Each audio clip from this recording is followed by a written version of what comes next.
Welcome to Planet People, a podcast that aims to inspire curiosity and cultivate a deeper connection with the natural world. We are thrilled to be sharing stories with you that highlight the beauty and importance of protecting our planet's wildlife. Be sure to follow us on social media and your favorite podcast streaming platform so that you never miss an episode.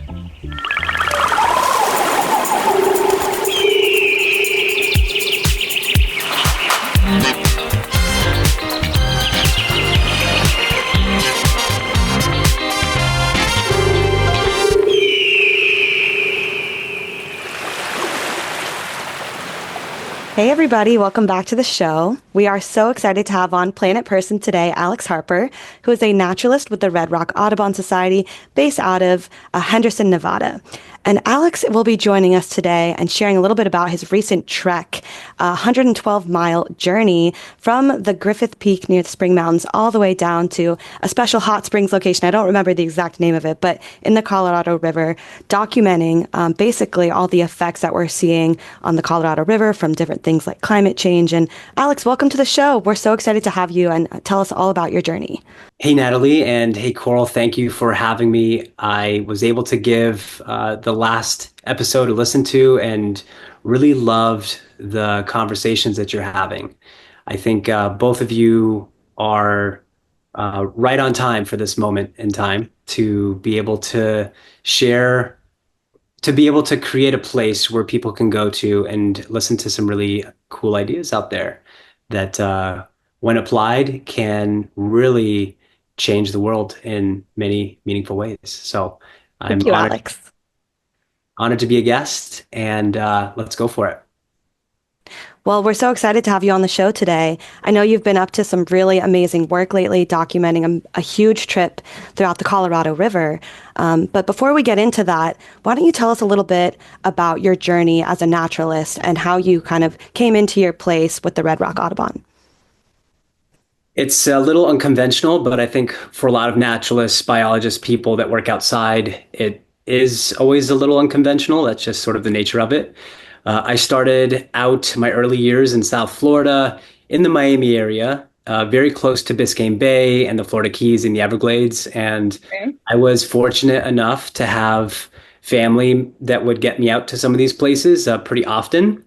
My parents were not and are not wildlife experts or anything like that, but they really saw the value in getting out to some of these places. And I'm one of the fortunate Miami kids that got out to some of these places.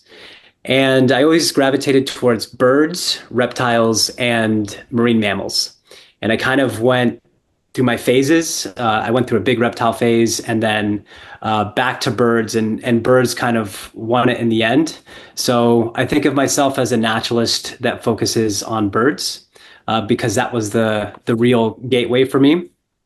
Fell into the Tropical Audubon Society when I was in middle school in 8th grade, and that was instrumental for me to have mentors and teachers and adults that wanted to share the magic of birds and South Florida with me. And I got college references out of that, job references from that experience in middle school and high school.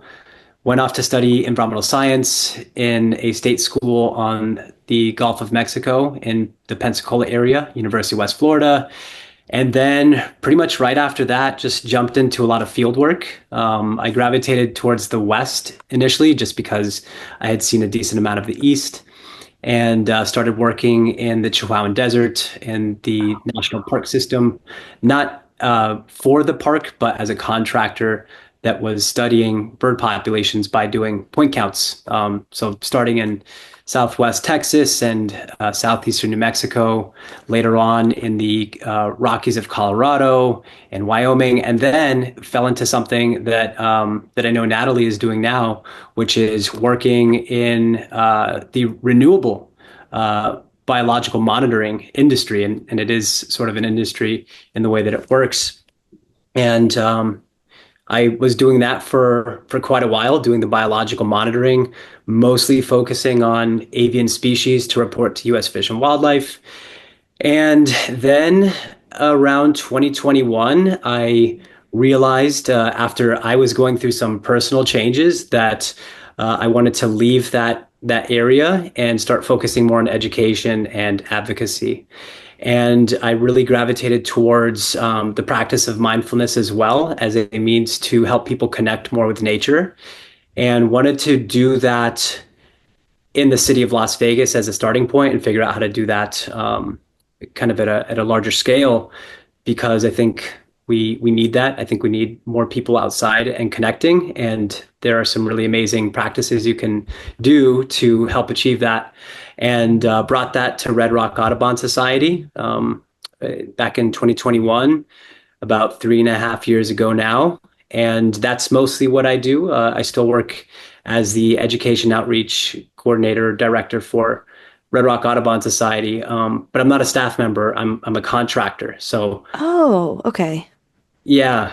So I'm able to do a lot more things that way, and there's definitely an opportunity to be able to do things like that in conservation. And I'd love to tell you and your audience about that because I'm able to do things and follow my gut a little bit more Yeah. and can communicate much more freely about things that are pretty troubling.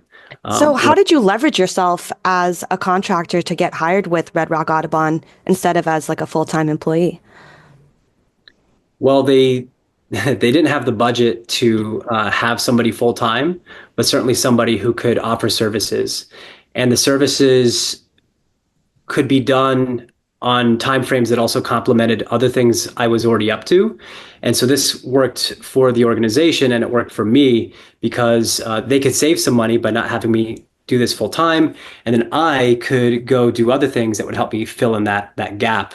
Also related to natural history and, could get me out of the Southwest in the dead of summer. Love the Sure. Southwest. July's not my favorite month here.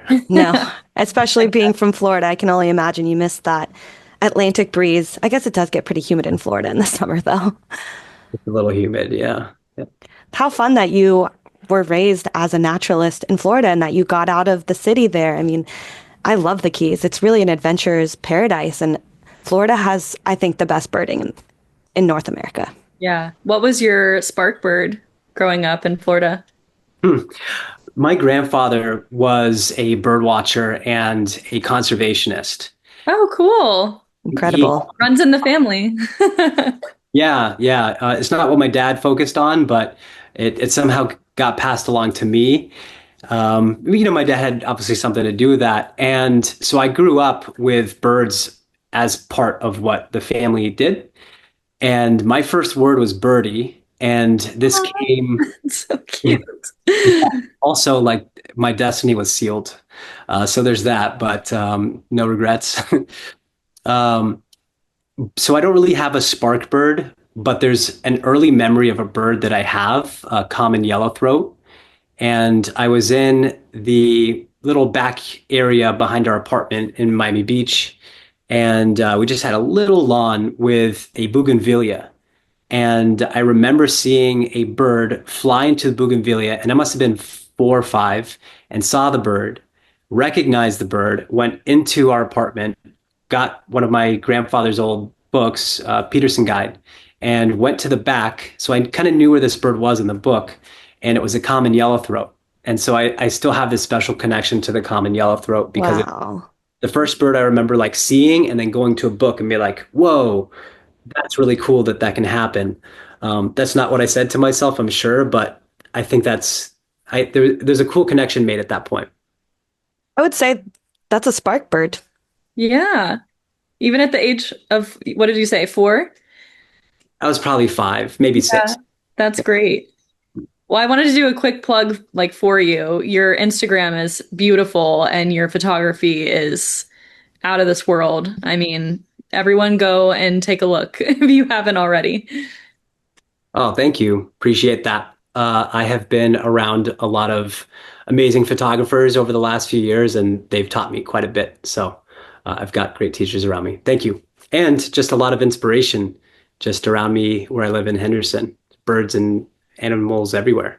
Isn't that beautiful? The gifts of Mother Nature, even in the driest, most extreme environments like the desert, there's still so much life. There's something that you said in the last episode, or Alex said in the last episode, about the desert and why it's sort of neglected. And I'm trying to remember what that was, but Hmm. it really is this biome that doesn't give away all its secrets at first. And this time of year, you get to see that if you're paying attention with the blooming flowers and the pollinator activity and the migratory bird activity going on right now. Tortoises, I know you love your tortoises coming out of bromation and doing their thing and eating globe mallow over here. Yeah, it's a wonderful thing. It's a Uh, beautiful thing. mhm. I think we were saying to your point about the desert being neglected is that oftentimes it's the life there that is overlooked because the human, as humans, we're not really adapted to survive in this harsh landscape. And so we don't think there's much out there because we aren't able to survive that well. But there's a whole life teeming beneath the surface. The cryptobiotic soil is ancient. It soaks up all of those fossil fuels in the atmosphere and acts as a big carbon sink. And then the animals live underground. So, of course, we're not going to notice them at first because we don't live underground. But we're lucky to have cool species like the tortoise engineering burrows for the burrowing owls and snakes to coexist together. Have you ever seen that before where there are multiple species in one burrow? I feel like I've only seen that in textbooks, but that's a beautiful thing. I haven't gotten into that many burrows in my line of work. I know there are people that specialize on like badger and kit fox and burrow, Hmm. desert tortoise burrows. So I haven't poked my head in there or seen, or looked through like a camera as much as many other colleagues of mine. Um, in Florida, I want to say I have seen a desert or the cousin to the desert tortoise, the gopher tortoise, sharing a burrow with a gopher frog, and the Oh, gopher frog wow. is on the gopher tortoise in the sandhills and xeric uplands of Florida. Yeah, Cool. So cool. so Cool. Gopher mm, tortoises are really cool. I've seen them in the wild in Florida before. they're neat. And they're burrowing owl in Florida too. Lots of burrowing owl. There's a really interesting history there with probably the Pleistocene and maybe before the Pleistocene, where we had a lot more dry xeric uplands in the southeast that would have connected things like these like scrub jays that have populations in Texas, Florida, the Rockies, the interior West, and California. They probably all were connected at one point when it was a lot drier. And now you have these little patches of populations of burrowing owls and scrub jays that are desert species. And of course, the gopher tortoise is related to this desert species. Love these xeric wall-drained communities. They're probably all spread across that geographic region. And now that it's no longer the Pleistocene, they're isolated, and you get these relic populations, and then they start to get these color morphs. Like the burrowing owls, they're way darker than the ones here. It's just so cool. Yeah, It's so cool. I could go off forever about that. Me too. I mean, it's really cool that Florida and the Southwest overlap with tortoises and burrowing owl. Totally. Yeah, with Pretty cool. burrowing owl and not that many other animals that I can think of, Hmm. but Those yeah. two, definitely. Mhm. So, speaking of burrowing owls and all of these amazing desert creatures, did you see any cool species while you were on this journey that you just went on? Which, by the way, congratulations on finishing this amazing epic hike. Why don't you tell us a little bit about that and the birds that you saw on your way? Ooh, yeah, that was just uh just 2 weeks ago that I wrapped that up, Okay. and I still feel like I'm recovering from it. Yeah. About a year ago, I was talking with one of my closest friends who lives here in Las Vegas about doing an epic hike. And at that point, I was creating a class to teach on behalf of Red Rock Audubon Society. And there was a big focus on plant communities. And we were talking about how you could see all the plant communities in the Mojave Desert just in the Las Vegas Valley because we have this mountain range that gets up to alpine. And then you get bristlecone pines and ponderosa aspen, white fir forest, the pinyon juniper, joshua tree, and so on and so on. And so I was like, wow, we can talk about all that stuff in a film. but let's make it about water. So we can start up there and start talking about the journey of water and how that influences all the plant communities and the biodiversity we have here in not just Las Vegas, but the Mojave Desert, right? We can talk about all these really cool things about the Mojave Desert still in the Las Vegas Valley, and we can pass through Las Vegas. So we committed to the hike about a year and 2 months ago. And then we went out on the hike just the other day, and it took 6.5 days. And because we wanted to start talking about water in the deserts, we had to get up to snowpack. And so that's why we picked April. We figured there'd still be some snow up there and that we could get high enough to get up to one of the peaks.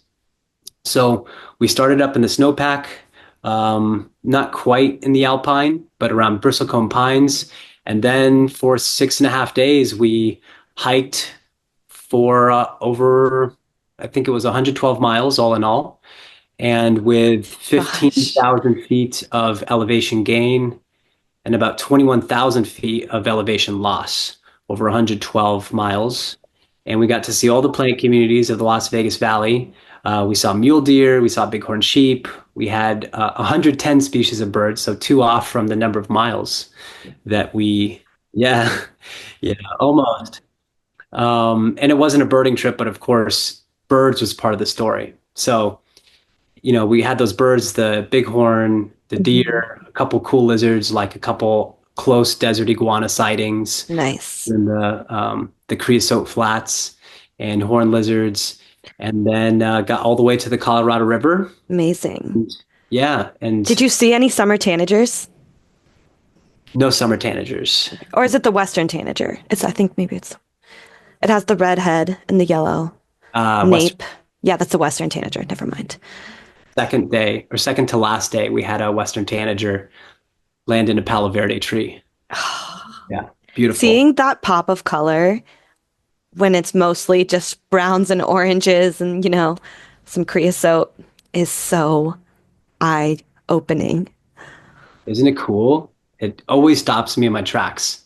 No matter It's how often incredible. a bird like that, I just stop and I'm like, what? Like my mind doesn't know how to process how living that way is adaptive for you to survive this migratory journey through the desert. It doesn't make sense, but they're obviously doing it, so maybe it's just a limitation of mine to understand. It's incredible. So what happens next? Well, the trek was documented. My friend is an amazing cinematographer, studying film for a long time to lead up to this, and he's working on all the editing. And we might do a couple interviews with people in the Las Vegas Valley, but I was just there to be the one mostly in front of the camera to take people on an interpretive journey. We wanted it to be informational, but as you know, with interpretation, the vegetables in there, the things that are healthy for us, that information is embedded in the interpretation. So I think that's a really effective way to engage with people.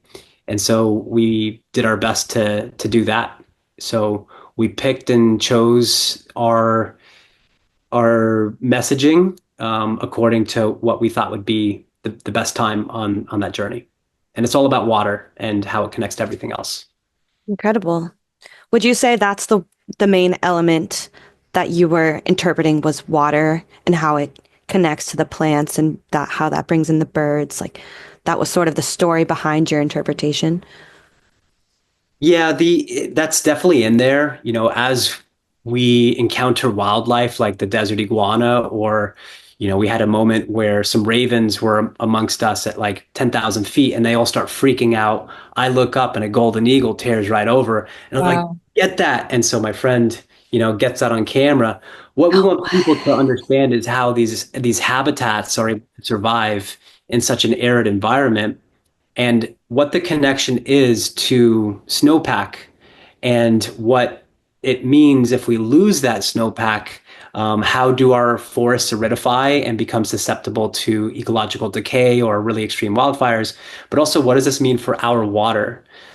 Because this entire region from the Sierra in California east to the Rockies all of this area is changing pretty quickly, and a lot of that or a lot of that water exists just in the Colorado River Basin, which is huge, and we got to think about that stuff.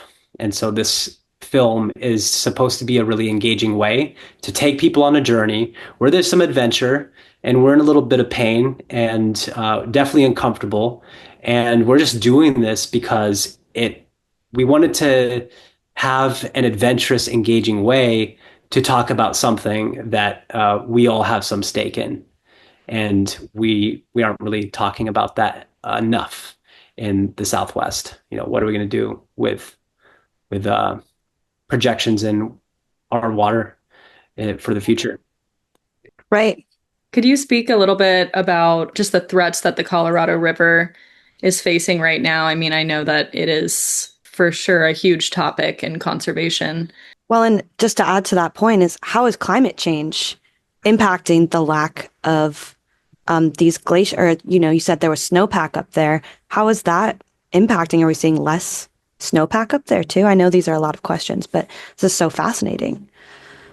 Yeah. Okay. Yeah. Let's dive into it. So the Rockies really, that's really the beginning of the Rio Grande and the Colorado River, two very important rivers in the Southwest. And the Colorado flows out of the Western Rockies and has all of these streams and other rivers like the Yuma or the Green. They're all eventually running into rivers like the Colorado. And so the Colorado is the main artery, and these other streams are the veins. These little tributaries are the even smaller veins here, all just draining into that main artery, the Colorado River. And all along that journey, the river is going to go through or provide water for 7 different states and then drain into the Gulf of California, also known as the Sea of Cortez in Mexico. And along the way, water is diverted for cities like St. George and Las Vegas to supply these cities with water. When I flush my toilet or I run my sink, that's water that originated somewhere in the Colorado River. And then in some of these areas, we also have a big agricultural presence. In southeastern California, southwest Arizona, you have a lot of agriculture. And some of the produce that is grown there is very water intensive. So a lot of water needs to be diverted there. So water is used in all sorts of different ways. And we have something called the Colorado River Compact, is an agreement amongst 7 states that all share parts of the Colorado River Basin. And when the compact came together, they were using data on water flow just based off of one year where there was above average snowfall. And then they broke up and partitioned up the amount of water that they would be entitled to. So each one of these states is entitled to a certain percentage of the total Colorado River water coming through. It doesn't have anything to do with volume. It's just whatever volume it is, that's the percentage. Mm-hmm. And now those states cannot necessarily agree on how to cut back on water. Las Vegas and Southern Nevada is doing a great job in that we return a lot of our water to Lake Mead. And then Lake Mead is, of course, this reservoir attached to the Colorado River. So that's just sort of like a piece of it. And that's where we get our water from in the Las Vegas Valley. So we do a pretty good job at it, and we're getting better over time. But all of these other cities and states also have some work to do. And it's not as if we can count on more water coming into the system. In fact, we have reasons to believe, and this is where the climate change piece comes in, that there will be less of that snowfall to replenish the snowpack that then over the spring goes into the Colorado River. And it's not as if we have this big bounty. We've been in a drought for about 25 years. The last time Lake Mead was at full capacity, I think, was 1999.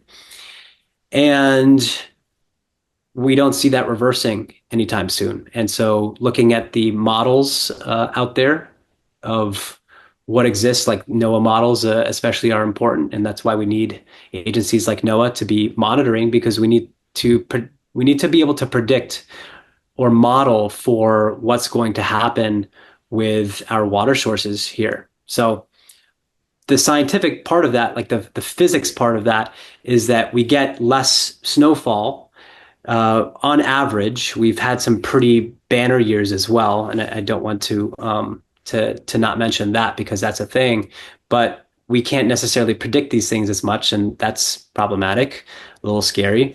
And we've also had some really, really, really dry years. The snowpack in the eastern Southwest is really, terrifying, because that snow is important for moisturizing the soil that these big coniferous forests and aspen stands depend on. But whatever falls also evaporates much more quickly in a process called sublimation.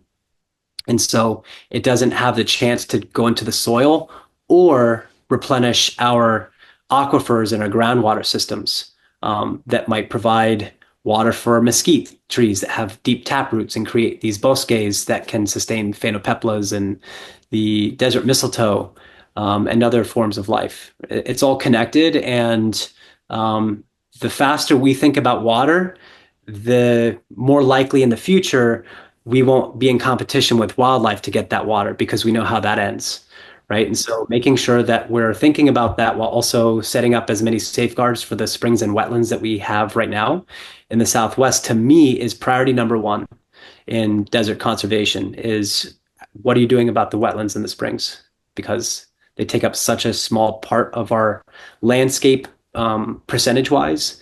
But, without them, there's not a lot that can be done. In terms of climate, there are things that can be done that people can do. Happy to talk about that, but Absolutely.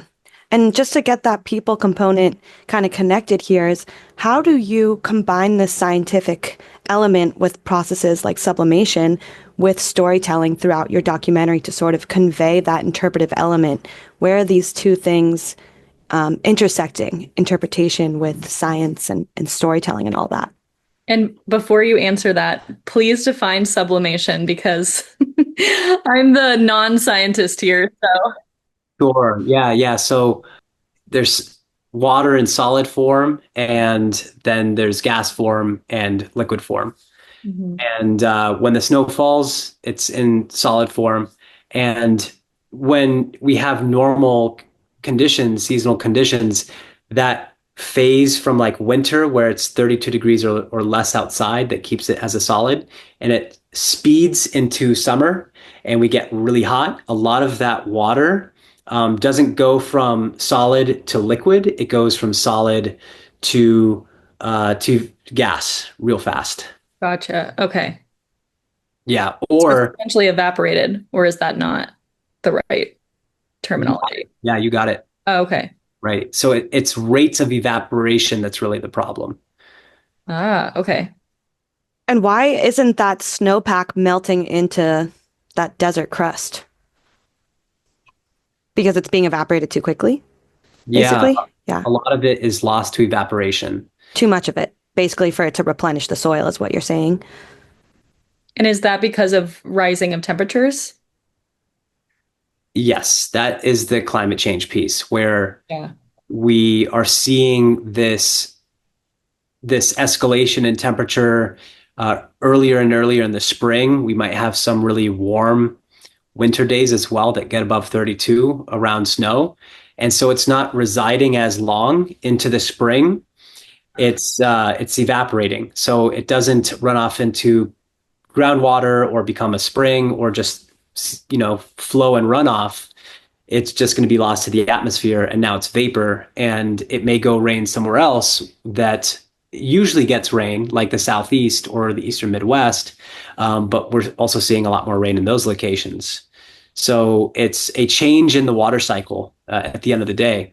And that change in the water cycle, of course, would be happening naturally, but we have every reason to believe that it's being augmented by the fact that we have so many greenhouse gases residing currently in our atmosphere, preventing the conditions that we would find more favorably from ever happening. So, yeah, that's Thank you for breaking that down. Yeah, that's why I'm here to dumb it down for our non-scientific folks. So I appreciate that. of course, Yeah. there's a something that I think Neil deGrasse Tyson said that a lot of scientists are not trained to talk to the general public about science and complex topics. So I have to keep that in mind. Sometimes it's really good advice for us because some of this stuff, is complex to us, just like anything. Like there are a bazillion things, like 99% of all topics in the world I know nothing about. And when I'm talking to somebody who knows about it, they might assume I'm keeping up, and sometimes I'm not. We're keeping up. This is a great conversation. I think you're explaining things very eloquently. Absolutely. Thank you. So back to Natalie's question about the people component. With the storytelling and intersecting science and how it comes together in the documentary, really. Right.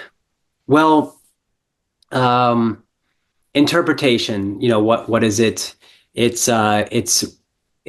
taking data and information and embedding it in a way that makes some sort of emotional connection with the people that are receiving the interpretation. And if I'm going to get this right, the components that make interpretation is that they're thematic and they're relevant.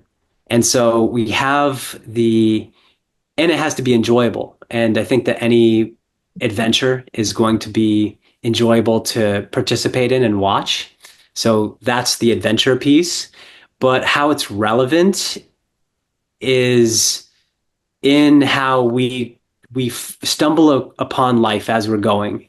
We find a spring with spring snails and birds drinking water, or organisms that are adapted to survive without having to drink water every single day because they can get it from their food.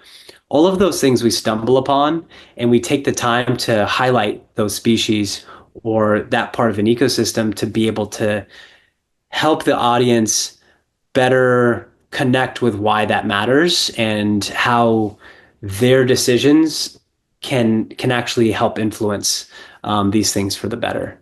So that's kind of the goal. We take people on a nature hike, and you know what it's like to be on a nature hike with people that are really engaged with what they're seeing. You can't help but get drawn in. I think so. Yeah, we just try to make it fun, and we had a great time. We had a lot of laughs, and we wanted to make it seem like the person watching was with us. I can imagine it being fun and engaging, just like this conversation. Yeah. So I wanted to circle back to something that you said about the people component with the water crisis specifically. You said that you had more to say about that. What can you tell us? Well, it's an idea, and it's something that is kind of already happening. And I'm going to take the example of migratory birds. And migratory birds in the West are mostly coming up from dry parts of Mexico and parts of Central America that might be tropical. And these birds are flying across the Southwest. And some of these birds might be leaving Mexico, and their destination could be Alaska or Canada. Along the way, those birds are going to stop and find water sources. They're going to find wetlands and mesquite bosques that promise cover, food, and water. Water, especially, is important. And many of these birds are not adapted to get their water from the desert in the same way that a black-throated sparrow or a Leconte's thrasher can. So they are looking for water kind of everywhere. And if they don't find a wetland, or if they don't find a spring because those places have dried up and they are drying up, they have to find other alternatives. And I discovered just the power that people have when I visited an area called the Spring Mountains right near Las Vegas. name the spring mountains because there's so many natural springs coming out of it because of how tall the mountains are. They get a lot of snowfall. There's a lot of moisture coming out of these mountains. But some of those springs are drying up. So the animals have to find some alternative. And where they're going is into neighborhoods that are in the national forest, and they're going to feed at people's bird feeders and drink water. And when I go into some of those neighborhoods and go birding, I realize just how many birds are out there and how few there are in the landscape because there's Interesting. more food and water in those neighborhoods than there might be in this landscape, which is not able to support as much insect life or produce as many nuts and seeds and fruits for these animals to eat and water for them to find and drink from and replenish. So they're going into these neighborhoods. And so, from the perspective of a migratory bird, their options are less and less unless we're able to add some into the landscape. And in my vision, there's a concerted effort to create a network of water sources all across the West that people in bird conservation can work alongside with people that are trying to support mammals as well, because sportsmen, and that's another side of conservation there, they're really invested in mule deer and bighorn sheep and other species. And there's a lot of ability to work alongside there to get water sources out there in the environment to support all wildlife. So you don't need a lot of water necessarily, but you do need to be efficient, and there has to be a good plan. And the placement of water can be strategic. They can be put in places that can be easily replenished by people, but also have a lot of appeal to wildlife. They're going to be drawn into that site. So I'm thinking ridges or certain washes across the West. And here in Nevada Department of Wildlife, they operate guzzlers for mule deer and bighorn sheep. Why not support that program? Because birds are benefiting from that too. And it's not just birds, it's everything. So I just see opportunity out there.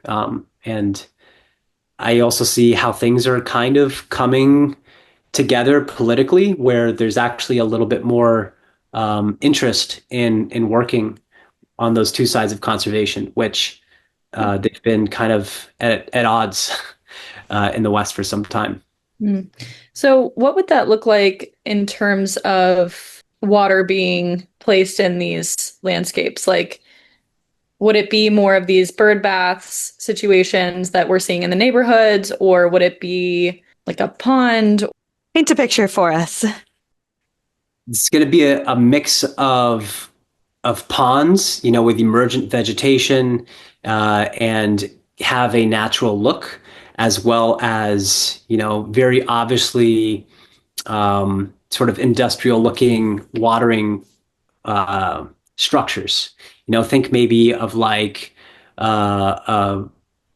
water that might feed cattle somewhere. If you've ever seen that out there in the West, you might have a big container of water that might be coming from groundwater or potentially delivered by people.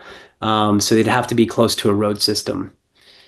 And I think that might be what it comes down to. There's really no scenario, I think, where we don't lose a lot of our natural water sources on the surface. Just kind of looking at the way things are going, and there's no magical thinking that's going to reverse that. So it's going to be a mix, I think, and it can be grassroots. That's kind of the best part. Is there are ways to do this, and it can be done partnering with state agencies, federal agencies, if that's going to be a thing as in the future. But people are seeing the necessity of it, and a lot of people out in the West understand how important water is.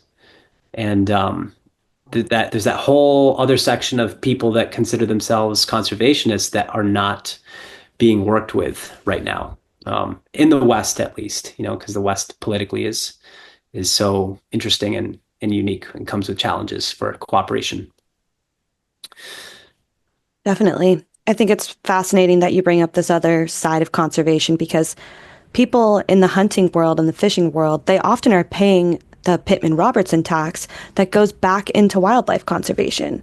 So in a way, whether or not they wear a conservation hat, they are true naturalists. I mean, they are spend a lot of time outside too and value nature in a different way than perhaps you and I would, and Coral as, observers of the natural world.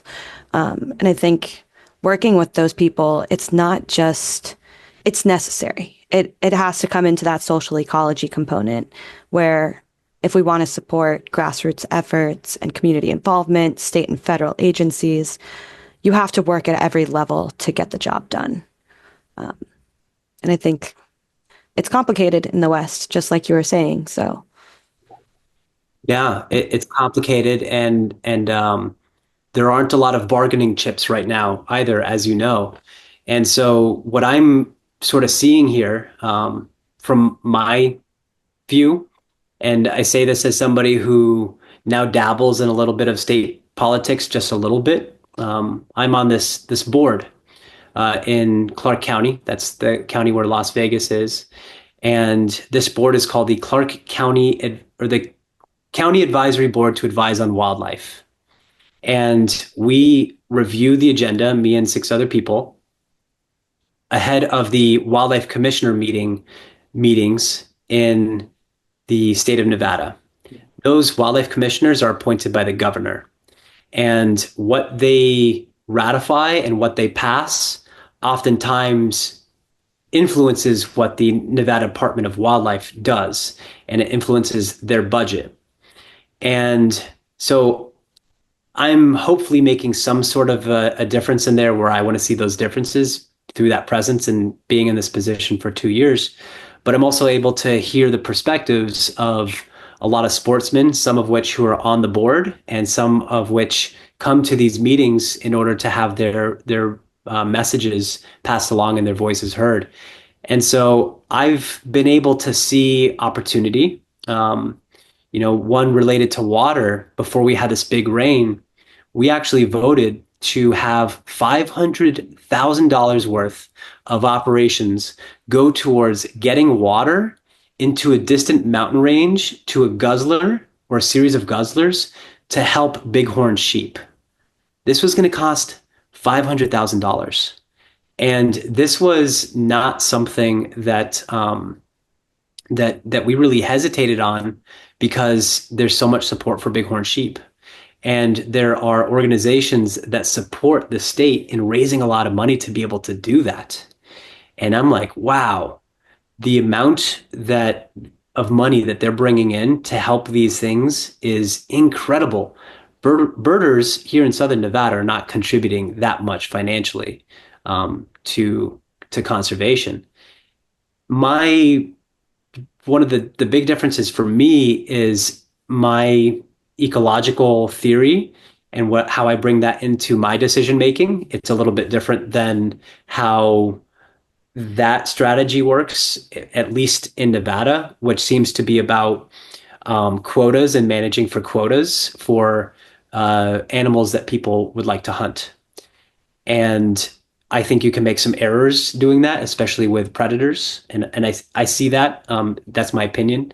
And that's the type of thing that I'm trying to navigate right now with this advisory board for the state is a more thoughtful approach to keeping our apex predators healthy and on the landscape. But there is a lot of opposition to that, not just here, but throughout the West, like in Montana and Wyoming, Idaho, even up are you in. talking about wolves?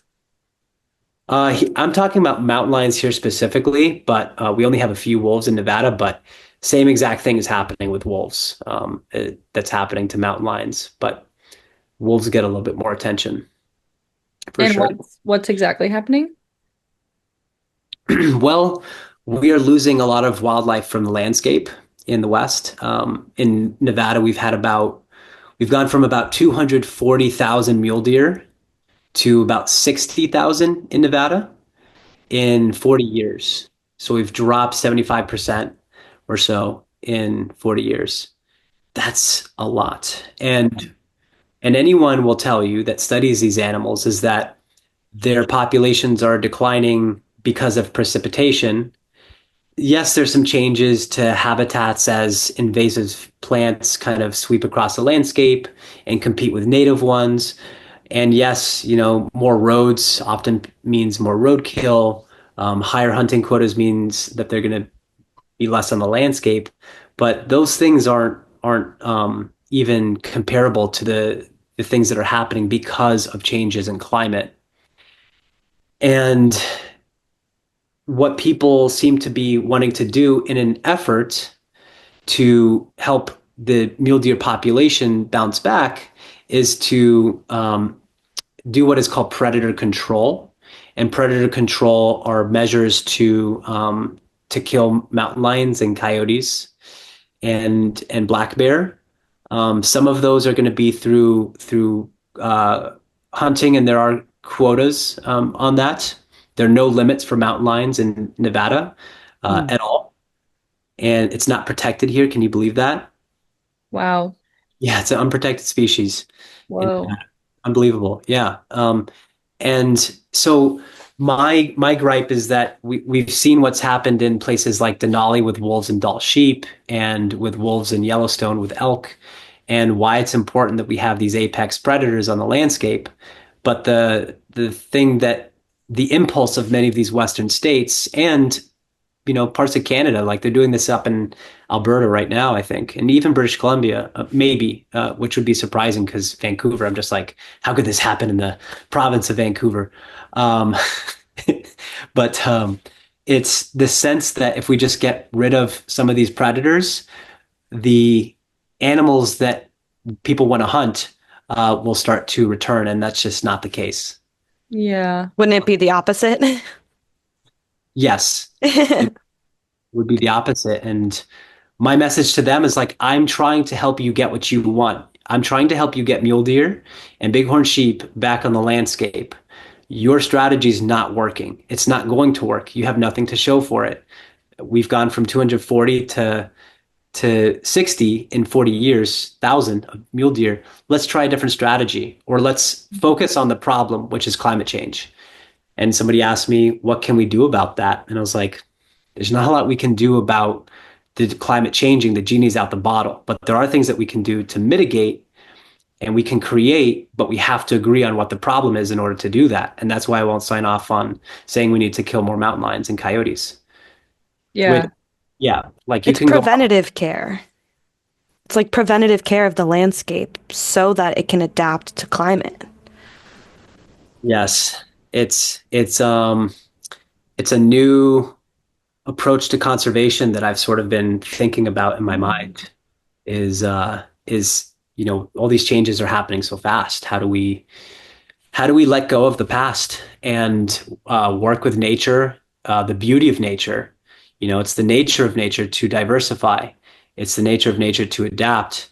And you will never get back to what we had. We'll never get back to the films that we saw of David Attenborough, back in the 70s or 80s. Like that's probably gone, or it's going to be, but life will not be. And so how do we harness what we know and love about nature and create together? I think that's possible. Beautifully And put. Yeah. I want to thank you for being on this advisory board because I'm actually getting kind of emotional talking about this, but I just think the work that you're doing is incredibly important. And it's people like you in these positions that are going to be making the change. And so, It's really beautiful. how did you originally get started on that board? And how can we inspire some of our listeners that may have a scientific background that might, have a similar path of that you had and that Natalie had of, Turning that into advocacy too. yeah, I want to advocate Yeah. for this as well. And I think a lot of times people don't know where to start. And I think that policy is scary, especially right now. The overall idea of being in politics is a daunting one, but it's actually one that I think we need to lean in. We need to step more into. that. And so how did you join that board? Was it easy to join? And how much time does it take out of your day to day, or week to week? Thank you for your kind words. Yeah, thank you. When I first got into it, it was kind of terrifying. I stepped into this 2 years ago, and it was difficult.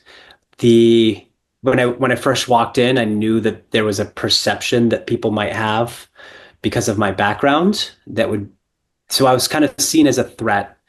And I was not necessarily treated poorly by people, but people kept their distance. And I had to remember there are stories that all of them have, and I'm coming into this with stories myself about what people might believe. And what I've learned is that we share a lot in common, and what we want are healthy landscapes. We just kind of disagree on how to get there and what a healthy landscape looks like.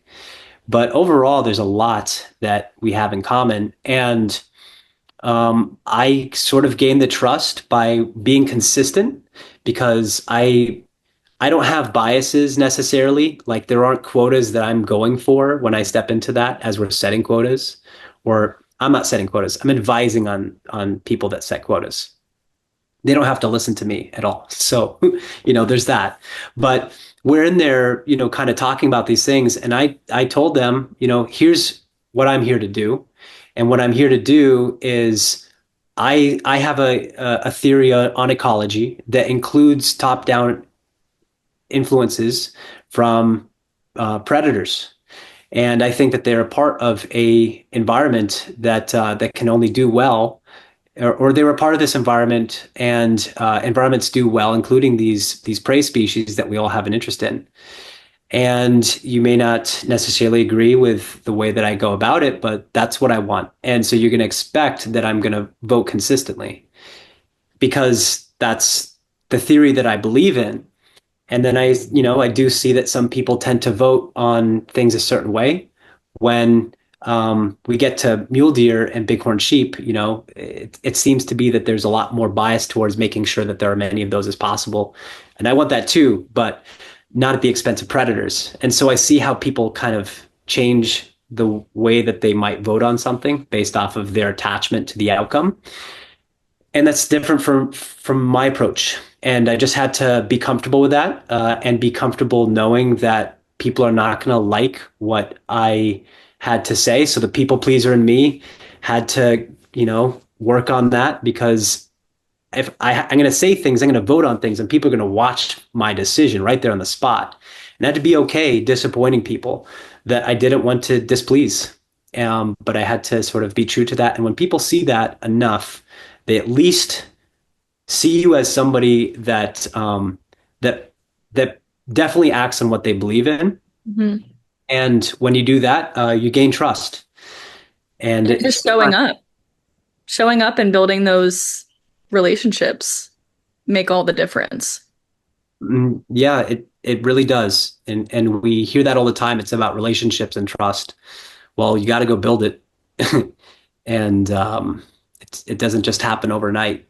Like that's kind of the hard part, but you got to get out there. Can't just stay in.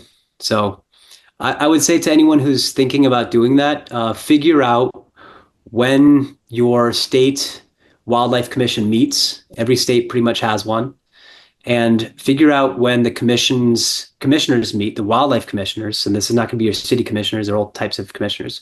Figure out when the wildlife commissioners meet, and chances are they're going to have advisory boards. And at least here in Nevada and other states nearby, we have public meetings. So the general public can come in and observe and see how we do things, and you don't have to say a thing. Like you can just come in and just watch. You don't really need to give away what your beliefs might be, or whatever frustrations you might have coming into it. Just observe and kind of see how things are done, because big decisions are made in those spaces. It's pretty wild, like what we vote on. And there are maybe 25 people. I was literally just about to say that. How many people are in the room? Because I've been to similar meetings and similar boards, and there's like I've been in rooms where there's 5 people, you know? Yeah, Like there's not that many people. If you show up to these things and if you want to ease in and not speak, and which I highly recommend, just as you were saying, ease into it, listen, be the listener before you show your opinion or insight. But your voice is going to get heard if you go into those rooms, and you definitely will make an impact. my brother has a saying that closed mouths do not get fed. And it's great because that's kind of like a baby bird in a nest analogy there. But if you're not in there saying what your opinion is, it just doesn't get delivered. And right now, I'm seeing a lot of energy out there in the world, at least in my world, that has now been sort of curated by algorithms and whatnot, and by personal choice to a degree. But what I'm seeing in that world is that a lot of people are displeased with what they're seeing out there. And I think that if people just took the time to get that voice across, that message delivered, it would get to the ears of people that, that don't want to piss a lot of people off. Can I cuss on that? Can I say that? Yes. Cuss away. They don't want to piss people off. And that can be, people have to know what gets other people upset. And they may not necessarily get it right away, but they do understand when they're getting it from one end of the political spectrum and the same message from the other end of the political spectrum. They're like, okay, clearly I need to change my tone here. And that is happening to a degree, Hmm. seeing it in real time. Like that is kind of happening, which is great because, as it turns out, you can't just destroy all these functions of government and and not have a lot of people be like, "What the hell's going on?" And so that brings people together. I'm seeing it happen. Is it enough to push back on certain trends at the federal level? I don't know, but I think it will be. I think it will be. It's been a lot of despair, but I can feel the shift. yeah, it's something's happening. Especially at the state level, it sounds like people are really rallying together in Nevada. Yes. Yeah. There, that is happening. I've been on coalition calls where there are people that represent the interests of sportsmen, and many of them vote a certain way, and they're on the same calls with Sierra Club, and they tend to have people that vote a certain way, and they're they're kind of saying to each other, "Hey, if we don't help each other out here, we're going to lose this resource that we love." And this is kind of what I think it takes, is like we have to be able to have discussions again, as a country, and the changes in a positive way will only happen through a million successful conversations, and that's the only way that we do this. The other way is violence, and nobody wants that, right? But like, No, no violence here, please. yeah, the and that scenarios ran through my head too. I'm like, oh my gosh, this could go in so many tragic ways. But fortunately, I have seen that people know that if Congress especially gets a certain message and they feel emboldened, like they got the support from the people, then they can sort of push back on some really reckless decisions, really reckless decisions. And we're seeing that happen right now, right? With Congress trying to push back on some of these unconstitutional law changing things that are happening overnight. Yes, yes. Right, and and this was bound to happen. When the more I think about it, it was bound to happen that people would be upset about what's happening because what was promised to be the outcome of destroying these agencies to expose all the fraud. Well, what happened when they didn't find fraud and rampant inefficiency? And there is inefficiency, and of course, I'm sure a little fraud in there, but that's not the problem. And it was thought that by tearing all of these agencies down, the problems would be solved. And what people realized is that didn't happen. So they made a poor decision. It was a lot of it predicated on something that wasn't true, and we're paying the consequences for it. Now, luckily, if the people, come and say to Congress, "Hey, what he did was illegal, and we can't have that," then they will be emboldened to, help to make sure that a lot of these damages through executive orders don't get followed through, right? Because a lot of them haven't passed. The executive orders doesn't mean that it's now true. A lot of things have to happen oftentimes, like Congress has to approve of this stuff. And if they're getting the message, you cannot approve from this from the people that voted them in, well, they tend to, think twice. So hey, Absolutely. I'm more optimistic than I was a week ago. That's great. Yeah, there is hope here. What's some context, though, to like these agencies, just to provide our listeners a little bit with what the actual problem is in terms of these executive orders leading to agency downfalls? Yeah, well, I think that when Donald Trump got inaugurated, and I was working maybe back in February, I got a phone call from somebody about the email sent from Doge that said "fork in the road," and this was sent to all these federal agencies. And when we're talking wildlife conservation in the United States, we're going to be talking a lot about the Interior Department, right? And so they manage U.S. Fish and Wildlife, the Bureau of Land Management, and our national parks. You also have the USDA, the Department of Agriculture. They manage our national forests and therefore some of our national recreation areas as well. And then you also have the National Oceanic and Atmospheric Association and the U.S. Geological Survey.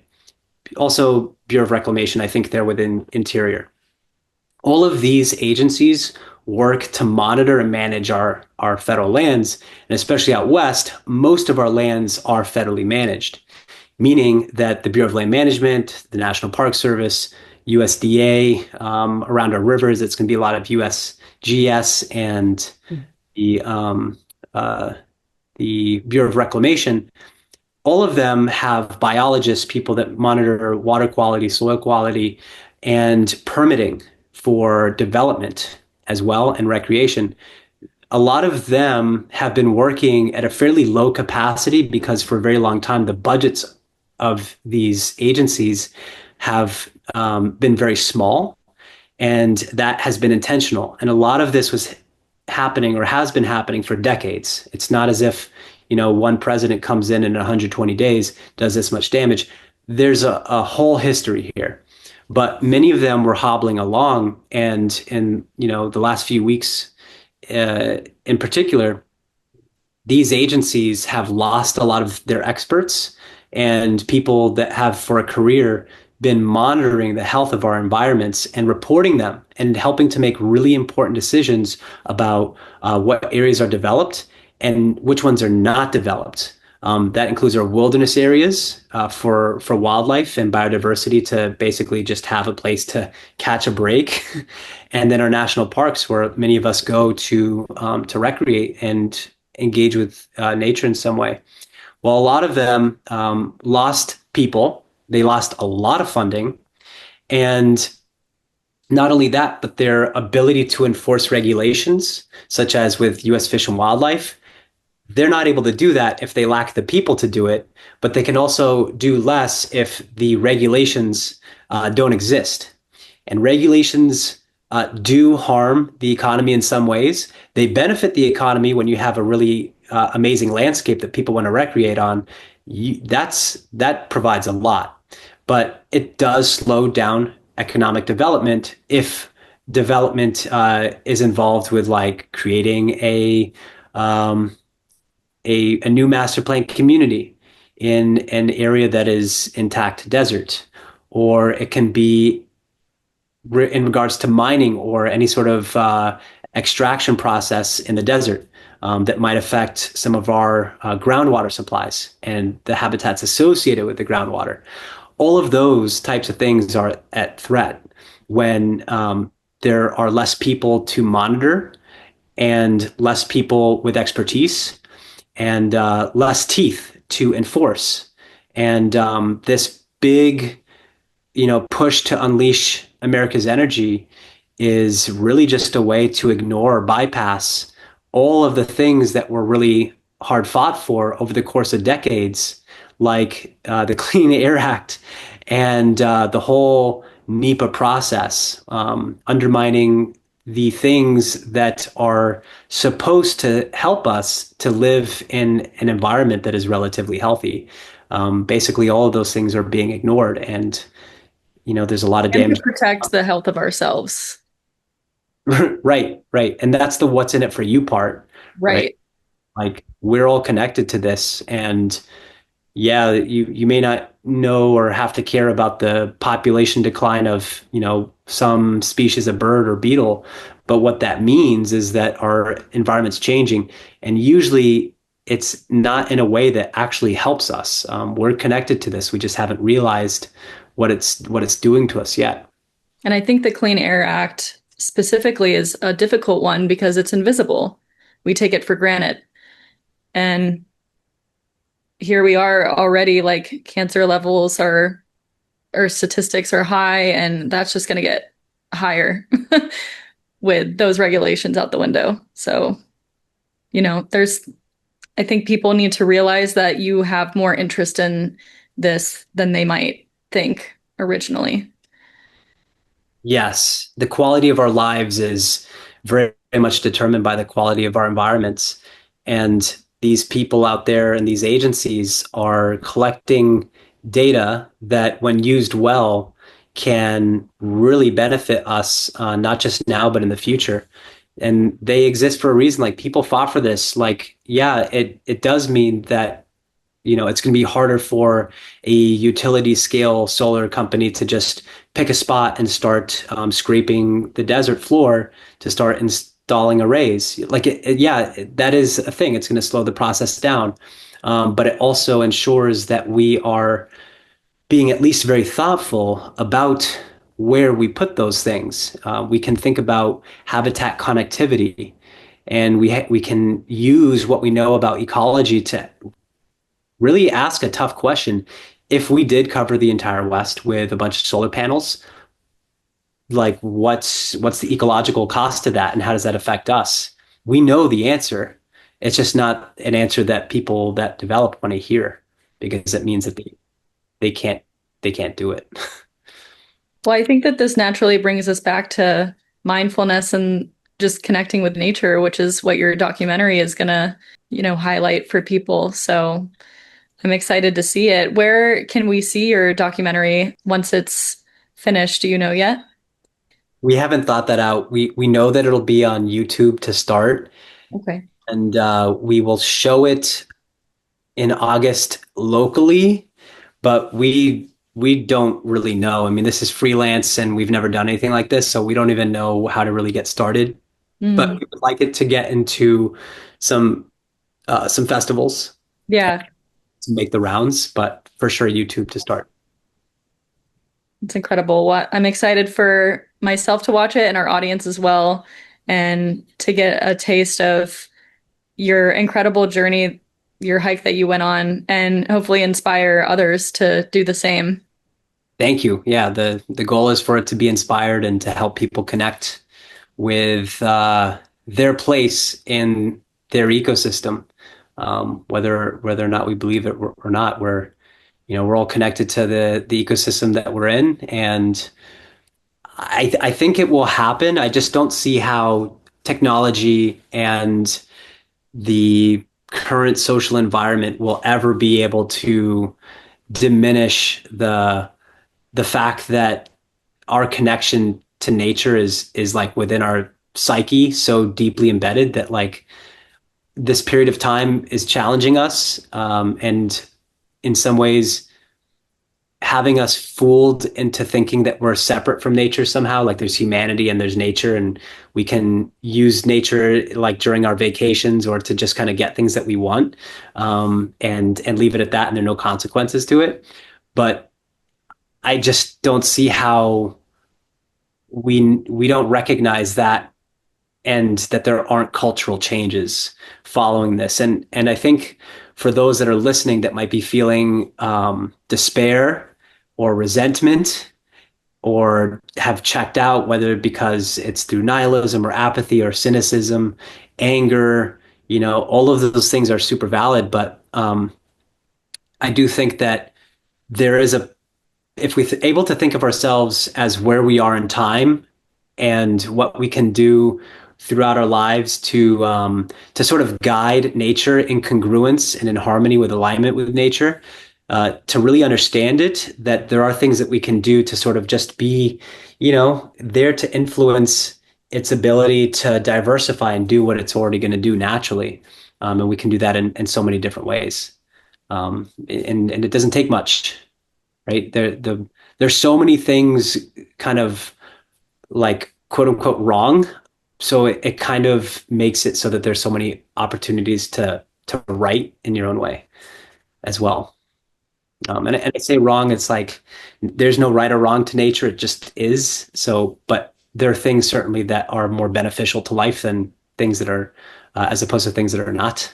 So do the things that are beneficial to life, I think. And yeah, we all have that power. Well said. Is there anything that you would like to touch on that we haven't already? I do want to just sort of make a plug for the ability to help people in this moment. And I think that you get on social media and scroll, for a very short amount of time, and you'll probably find some reason to feel some sort of despair or anxiety. And the antidote to anxiety is action. And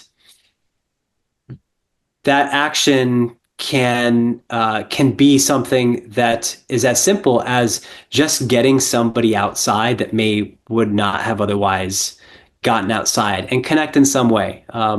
There's something so intrinsically joyful to us when we're outside and just like birding or looking at a flower and seeing if there are any pollinators visiting that flower, or just going for a walk. I think it's such an underrated way to just help people connect.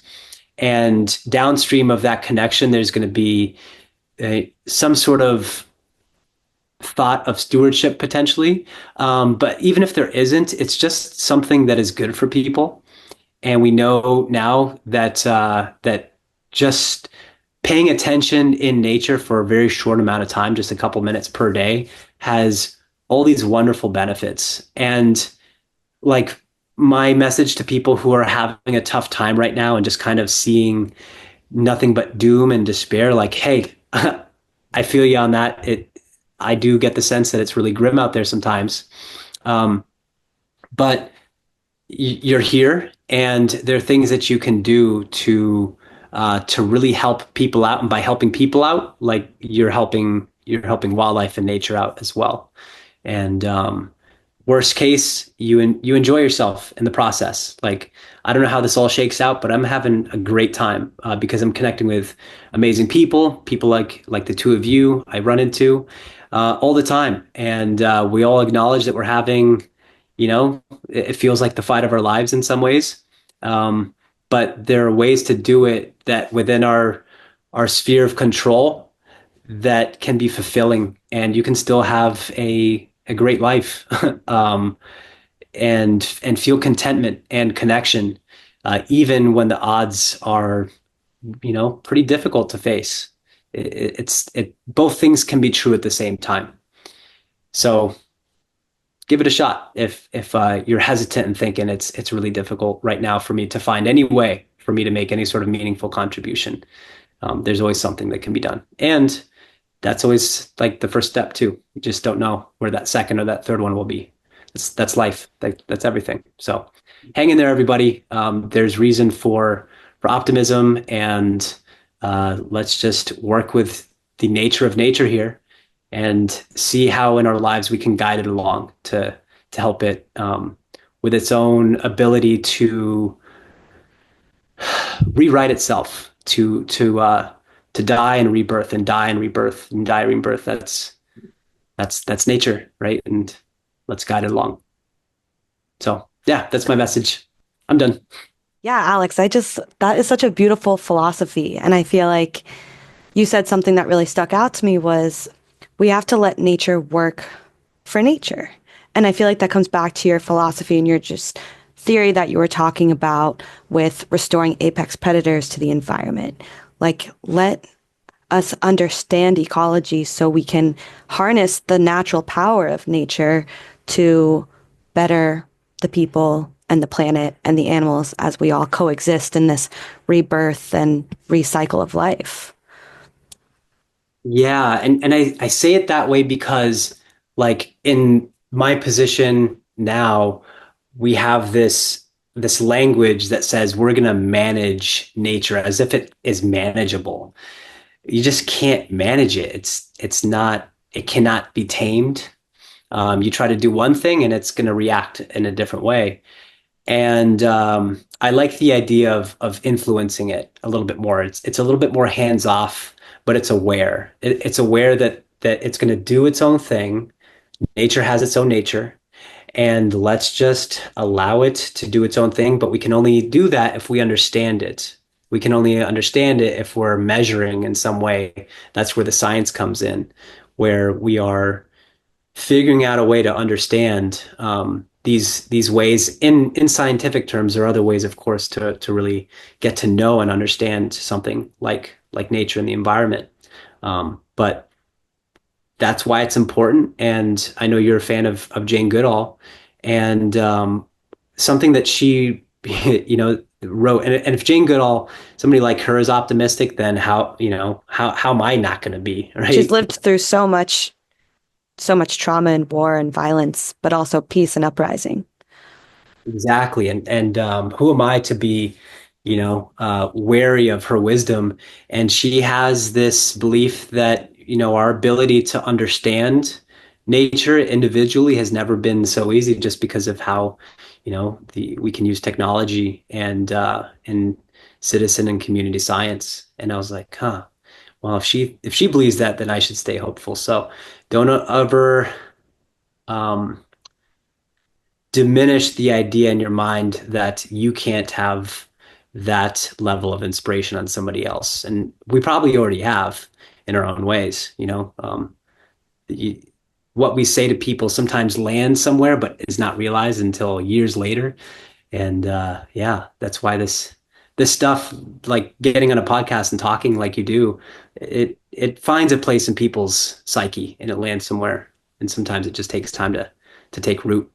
But I love that. Thank you.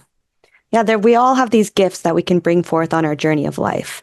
And it's really up to us to let them be shown and given back in a way that helps people or animals or the earth. We all have a way of supporting each other. And it starts by understanding, like you said, and that understanding the environment. And that means getting outside and observing it, because then how can you protect it if you don't understand it and love it? And it all just starts with those 2 minutes outside, getting into backyard bird watching and understanding how to be a caretaker with your own gifts. And I think in the case of this conversation, we all have a good gift of communicating and conveying what it is that makes these things so important to us. And that's where that level of interpretation comes in, and bringing that component in that helps us to understand why we should care. What is it that we value? And nature has its own value, right? Whether or not we recognize its, you know, individual use per se, right? It just has its own right to exist, just like we do. But I could go on and on. I know you wanted to maybe share a poem too to close out the interview. And yeah, I do. I do. And, but I didn't want to move on from what yeah, that emotional connection that I think we're making. And maybe we don't necessarily have the language for that every single time. I know that when I got back from a trip to New Mexico where the news about the water situation there was pretty grave, and there weren't a lot of great options that we were, discussing. And I got back, and then and I was in such a miserable mood, even though I just come from this amazing place with amazing people. It was just I was in my head, and then went for a walk in a local wetland nearby and just ran into familiar birds doing, familiar things, singing, chasing each other around. And I just felt so much awe at that moment and came back just regenerated and rejuvenated. And there are emotions like awe at play when we're out there. And that, I mean, there's a neurological, whole basis we could get into, but the gist of it is that, awe changes you. Each one of us has that ability to be moved in nature, and it doesn't take a lot, and you don't have to be in some wild place to do it. It can happen in your own backyard. A moment of awe. We just got to know that it's there and pay attention. And Mary Oliver was really big on paying attention. I've always loved her work, so I'm going to read a poem by one of the greats, Mary Oliver. The poem is The Summer Day. Who made the world? Who made the swan and the black bear? Who made the grasshopper? This grasshopper, I mean. The one who has flung herself out of the grass. The one who is eating sugar out of my hand. Who is moving her jaws back and forth instead of up and down. Who is gazing around with her enormous and complicated eyes. Now she lifts her pale forearms and thoroughly washes her face. Now she snaps her wings open and floats away. I don't know exactly what a prayer is. I do know how to pay attention, how to fall down into the grass, how to kneel down in the grass, how to be idle and blessed, how to stroll through the fields, which is what I have been doing all day. Tell me, what else should I have done?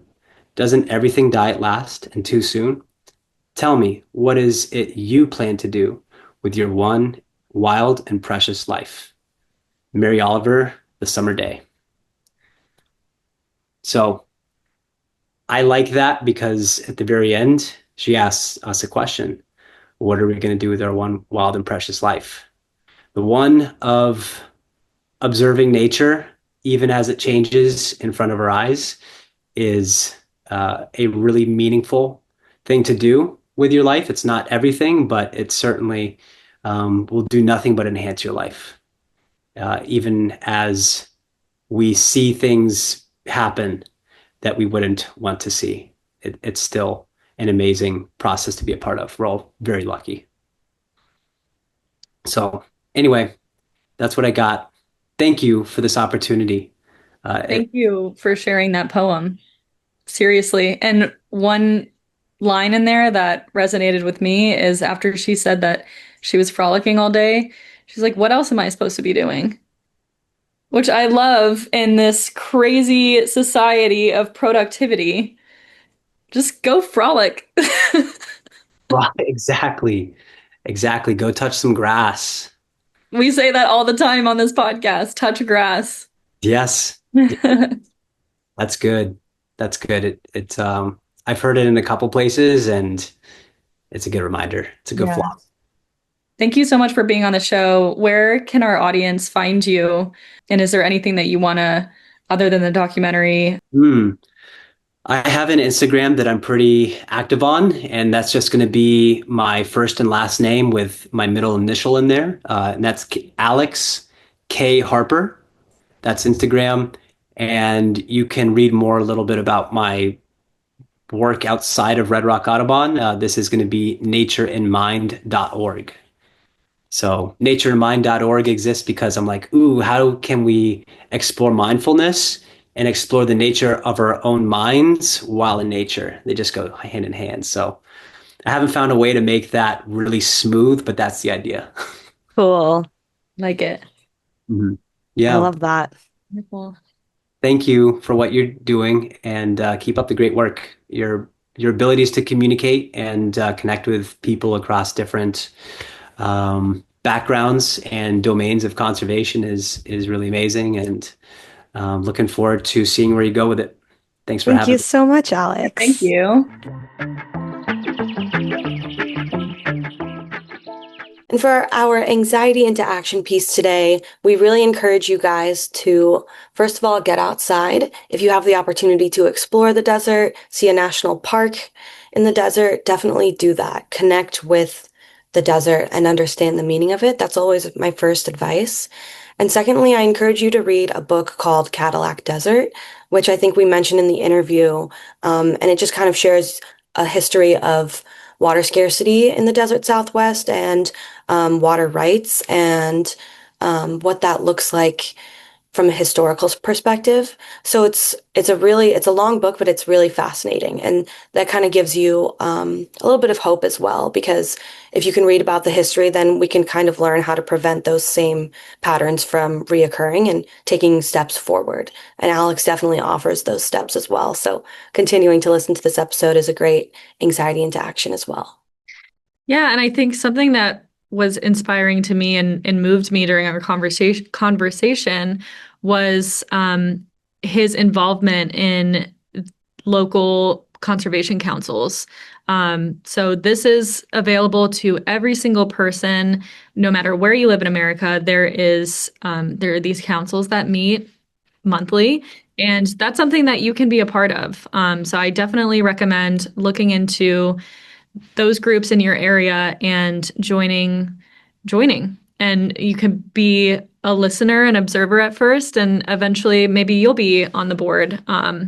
So I definitely was moved by his involvement. And something else I want to mention is this anxiety into action piece that we do at the very end was all inspired by Alex, and him saying the antidote to anxiety is action in this episode.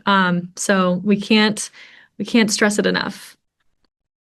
Absolutely. And then another piece is to check out his documentary whenever it's ready. So once that's up and posted, we will let you know. We'll post it on our social media. Maybe we'll do a quick little episode to talk about it after we've watched it. Yeah, we're excited. We're excited to see his journey. It's going to be epic.